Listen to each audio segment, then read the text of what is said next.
Hello, my name is Nuisance, and I really love JoJo's Part 8 Jojolion. It's my favorite part of JoJo. Soft and Wet is also my favorite stand, with one review also being pretty high up. A Universal Time did not do any of this justice in the slightest. I wasn't even going to play this after I saw the trailer. My friend really wanted me to, so here I am. Here I am hating so much, I'm making a video. The update honestly felt disrespectful. Though I already don't like AUT, I still want you to hear me out on specifically why I don't like their new additions. I'm not just gonna say I hate it because it's bad with no basis on why. So I'm gonna talk about both Soft and Wet and one review, but definitely more Soft and Wet since I was actually able to obtain it. Besides Go Beyond, of course, but I'll get into that later. First off, before I even get into the attainment, I need to talk about the Soft and Wet model. How is it this bad? Like, seriously. His torso was small as hell. The rest of it is extremely bland, and the animation makes these leg joints look incredibly scuffed.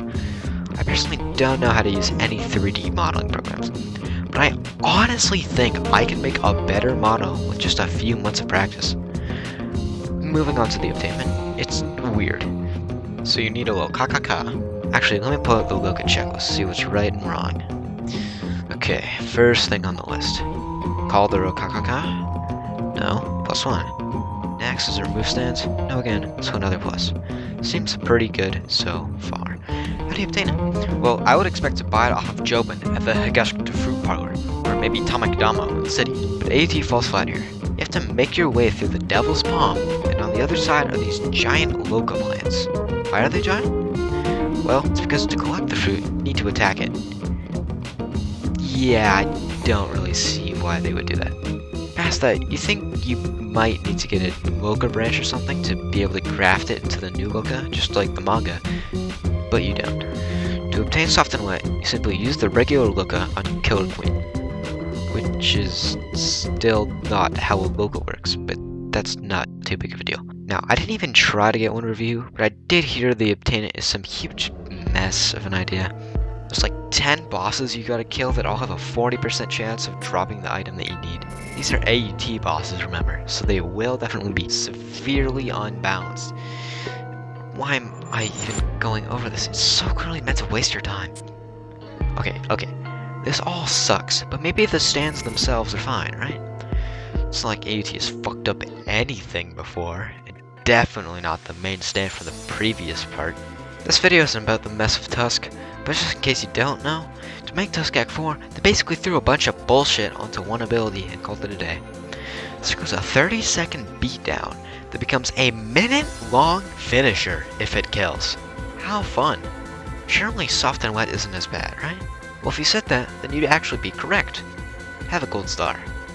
Unlike the rest of the designs in the game, Soft and Wet isn't terrible, but sadly is still incredibly mediocre. The moveset is a very basic one, and doesn't utilize its plunder ability very much. I won't go over every single move, this isn't a showcase after all, but one example is the goddamn shuffle move! This move, along with two other moves, are just ripped from YBA. Now, that being said, I don't necessarily think it would be a bad thing if the moves were actually interesting. Let's look at the shuffle. This move is in both YBA and AUT. Despite being extremely unrelated to the stand's actual ability, it surely must be iconic enough, along the lines of Dio's knives, correct? You might think that, but there's no easy way to say this. See this? And this? And this? That's it. That's every panel the shuffle is shown. The shuffle. Minor spoilers here, but it's not like he even wanted to use the shuffle. He was basically forced to, since he couldn't touch his opponent physically. And that's the whole move in both of these games. Now, Bubble Prison and Bubble Field are also taken from YBA, but I don't hate those. They're honestly just whatever, so I'm not going to talk about them. I will talk about one of the actual interesting things, that being the only interesting thing, which is So Slippery. Now, it's cool and all, but it's also just ripped from ASVR. Again, I think taking from other games is fine, but I can't really give credit when it's not originally their idea. The rest of the moveset isn't too special, it's pretty basic moves. They didn't really seem to actually try going into depth on Soft and Wet's pointer at all, they just threw on the basic stuff. Maybe make this one a projectile and call it a day. Some moves have explosive bubbles, which I did actually like, since other games don't really tend to include that. This one move though? Oh dear. So it has a beatdown, but it doesn't feel like it should be there at all. It just feels like it's there just to be there because it's a protagonist stand. The move provides seemingly little synergy with the rest of the kit, and doesn't really seem like something Soft and Wet would do either. Quick tip guys, not everything needs a beatdown. Personally, I don't think anything should. There's one more move I'll mention, which is Go Beyond. This is also kinda similar to the YB8 one.